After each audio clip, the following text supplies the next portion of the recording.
Ouvre mes yeux, Seigneur, aux merveilles de ton amour. Je suis l'aveugle sur le chemin. Guéris-moi, je veux te voir. Ouvre mes mains, Seigneur, qui se ferme pour tout garder, le pauvre affin devant ma maison. Apprends-moi à partager. Dimanche de la 4e semaine de Carême, année A. Évangile de Jésus-Christ selon Saint Jean, chapitre 9, versets 1 à 41. En ce temps-là, en sortant du temple, Jésus vit sur son passage un homme aveugle de naissance. Ses disciples l'interrogèrent. « Rabbi, qui a péché, lui ou ses parents, pour qu'il soit né aveugle ?» Jésus répondit, « Ni lui, ni ses parents n'ont péché, mais c'était pour que les œuvres de Dieu se manifestent en lui. Il nous faut travailler aux œuvres de celui qui m'a envoyé tant qu'il fait jour. La nuit vient où personne ne pourra plus y travailler. Aussi longtemps que je suis dans le monde, je suis la lumière du monde. » Cela dit, il cracha à terre et avec la salive, il fit de la boue, puis il appliqua la boue sur les yeux de l'aveugle et lui dit, « Va te laver à la piscine de Siloé. » Ce nom se traduit « envoyé ». L'aveugle y alla donc et il se lava. Quand il revint, il voyait. Ses voisins et ceux qui l'avaient observé auparavant, car il était mendiant, dirent alors, « N'est-ce pas celui qui se tenait là pour mendier ?» Les uns disaient, « C'est lui. » Les autres disaient, « Pas du tout.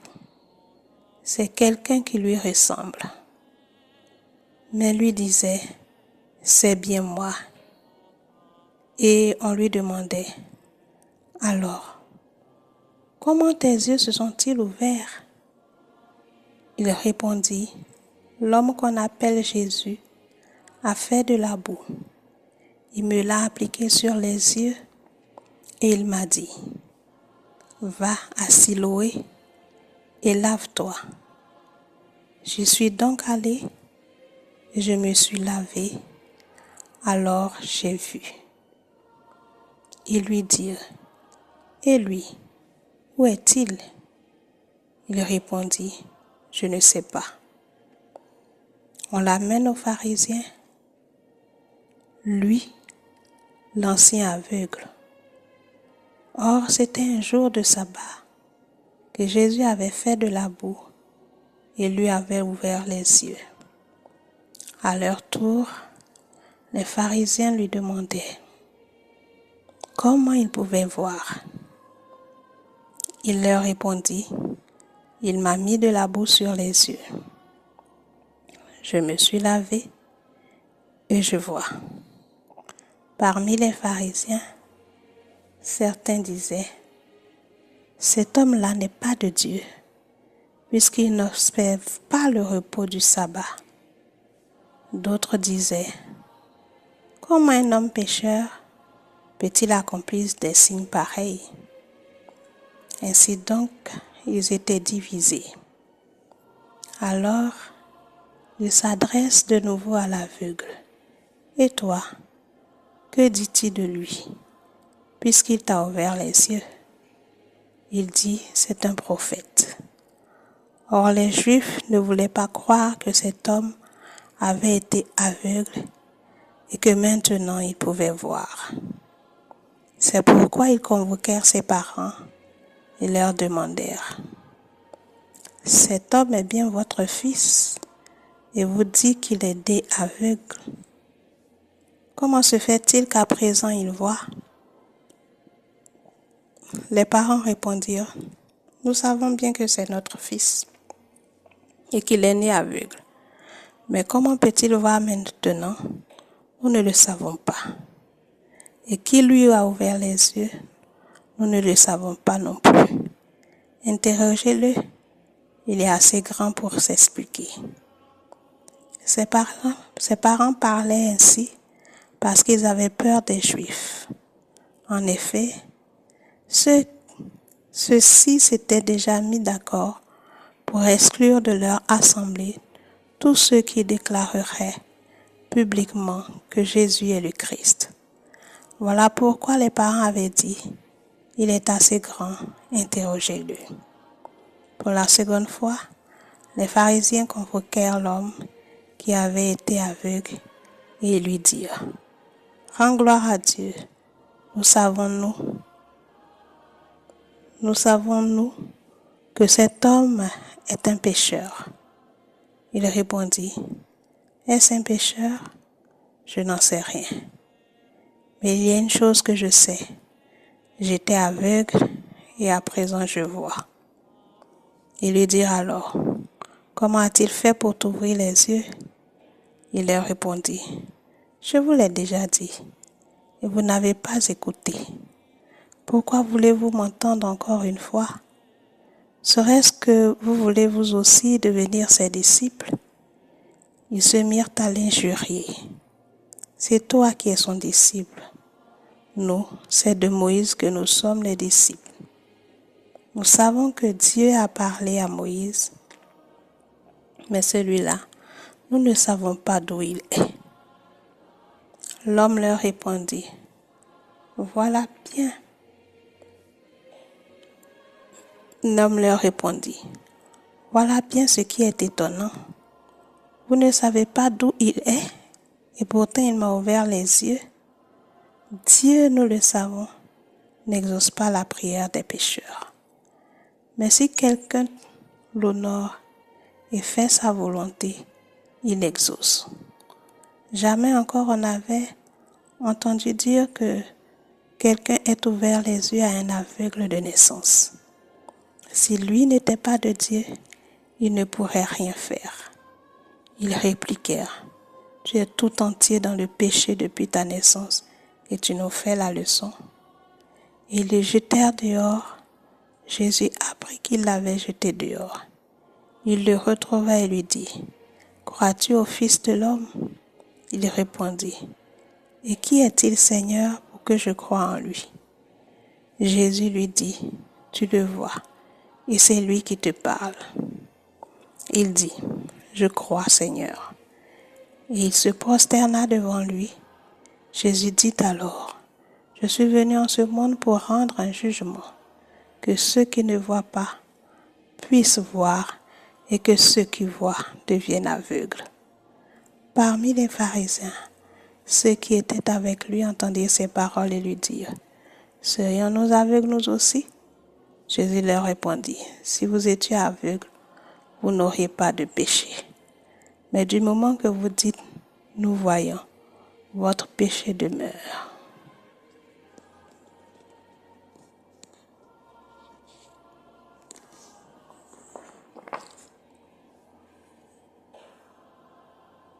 Ce passage de l'Écriture, vous pourrez le lire 2 fois pour bien l'intégrer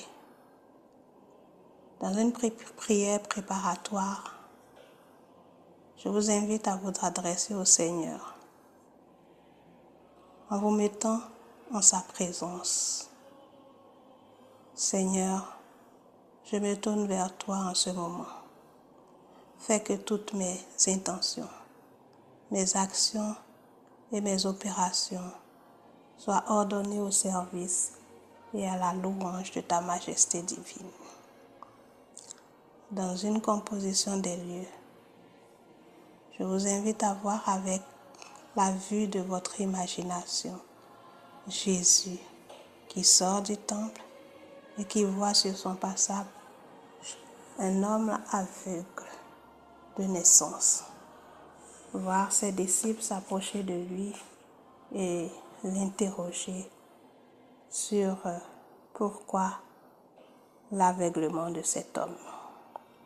La grâce a demandé que le Seigneur me guérisse de mes aveuglements, qu'il me guérisse de mes cécités. Les points que je vous propose pour notre méditation de ce jour.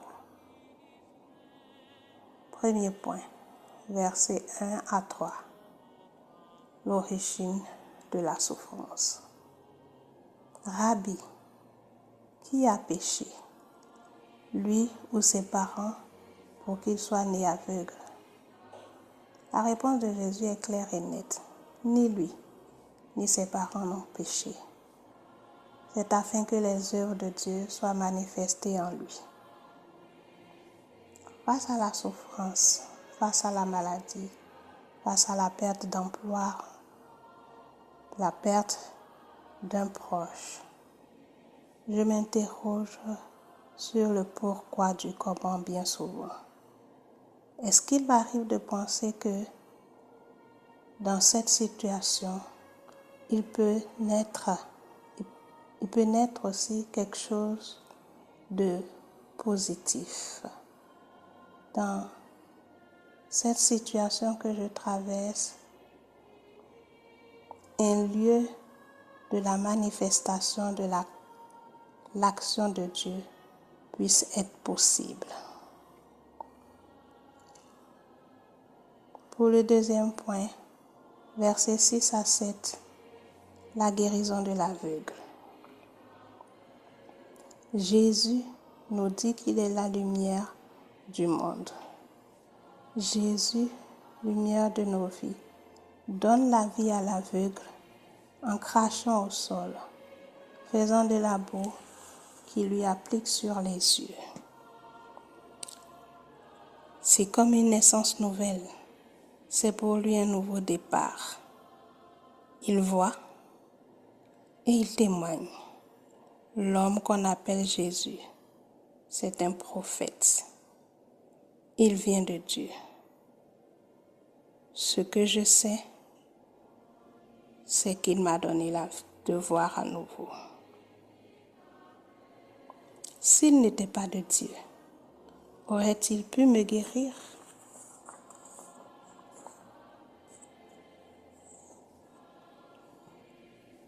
Il n'a plus peur. Quand une situation inattendue m'arrive, quelle réaction ai-je? Est-ce que je l'accueille? Est-ce que j'y reconnais l'action de Dieu?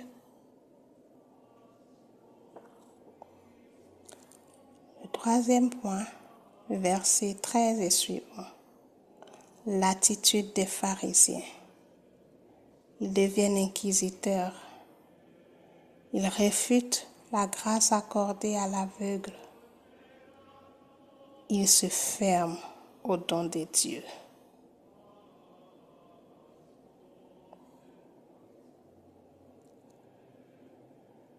Est-ce de la jalousie? Leur nuque serait dit. Est-ce de l'orgueil?